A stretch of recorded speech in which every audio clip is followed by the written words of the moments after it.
Bonjour.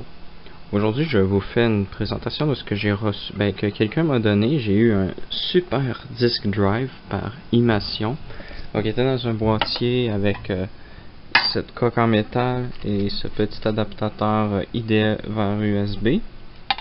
Donc là, je suis en train de le tester dans mon NT 4.0 et ce lecteur de disquette est magnifique. Donc, je vais insérer une disquette.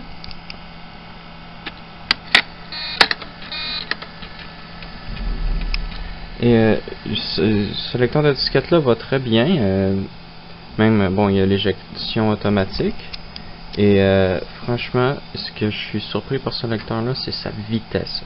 Donc ici j'ai le programme Floppy Image, donc je vais vous faire une image de la disquette qui est à l'intérieur. Cette disquette là est presque pleine, donc il y a 1,44, presque 1,4 MO de données dedans.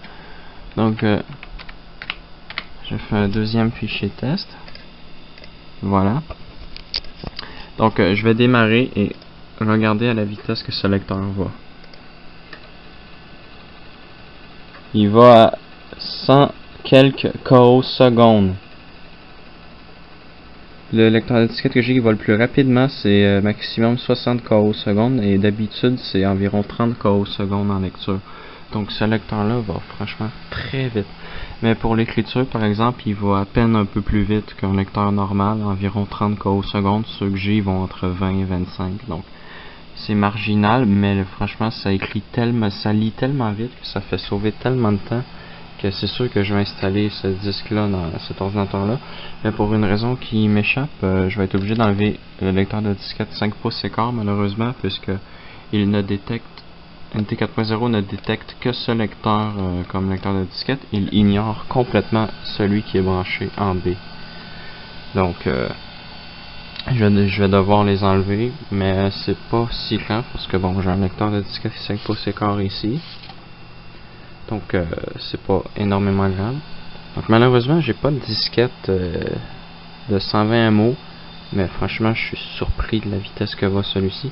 Donc je fais un deuxième test. Voilà, il s'éjecte automatiquement.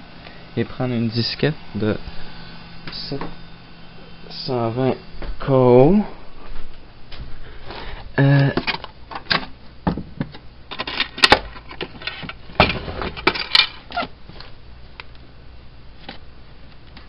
Donc une que je sais qui est à peu près pleine.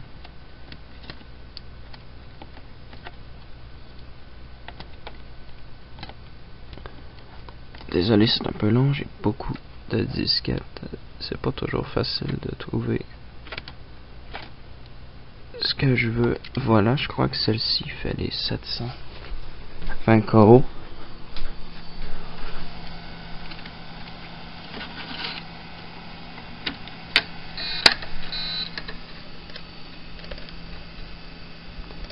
Donc, ok, le programme fait 507 KO, ça devrait être assez pour démontrer. Donc, ok, donc on va démarrer.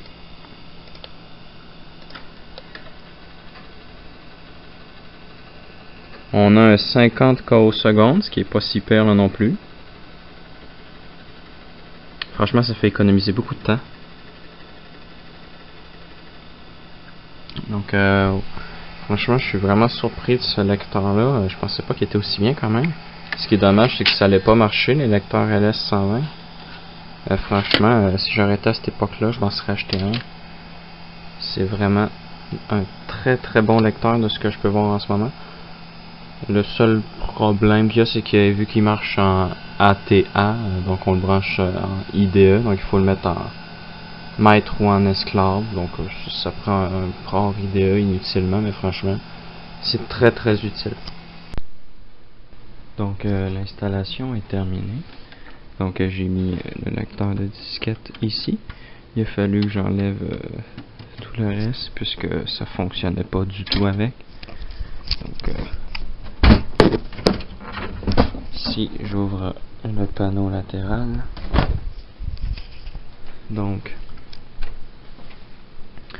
Le lecteur de disquette est en haut, il est branché avec le connecteur ATA du deuxième connecteur. Donc il est en parallèle avec le lecteur CD-ROM. Ici on peut voir le disque dur, il est libre. Donc au début j'avais essayé de le mettre avec le disque dur, mais c'était trop loin de fil à parcourir. Il aurait fallu que je mette le disque en haut, mais ça n'aurait pas été bien. Donc je l'ai mis ici. Si j'enlève la façade avant, j'ai dû faire un peu de reformage. Donc pour pouvoir appuyer ici, puisque bon c'est un mécanisme à bouton, il s'éjecte automatiquement, j'ai pas appuyé manuellement pour le faire sortir la disquette, donc il a fallu que je plie ici le morceau de métal pour qu'il vienne se mettre sur le dessus ici, parce que sinon avec le pli il était trop haut puis ça empêchait le couvercle de se fermer. Mais bon, je peux le remettre comme il était assez facilement si jamais je veux remettre l'ancien lecteur. Donc voilà. Donc pour le moment j'ai terminé de vous montrer bon le placement de tout ça. Donc malheureusement on a perdu le lecteur de disquette 5 pouces écart dans cette aventure, mais bon j'en ai encore un que je peux utiliser, donc c'est pas trop grave. Puis vu la vitesse qu'apporte ce lecteur de disquette, franchement ça vaut la peine, parce que de toute façon j'utilise cet ordinateur là pour garder les images disquettes dans le disque dur. Donc il me faut un lecteur de disquette qui peut aller vite, puis vu que j'ai pas beaucoup de disquettes 5 pouces écart, donc je peux me permettre de garder lui pour faire les images, mettre ça sur une disquette 3 pouces et demi, ensuite mettre la disquette dedans et mettre l'image sur le disque dur là. Donc voilà, c'est tout pour le moment pour ce lecteur. Donc merci d'avoir écouté la vidéo et à la prochaine.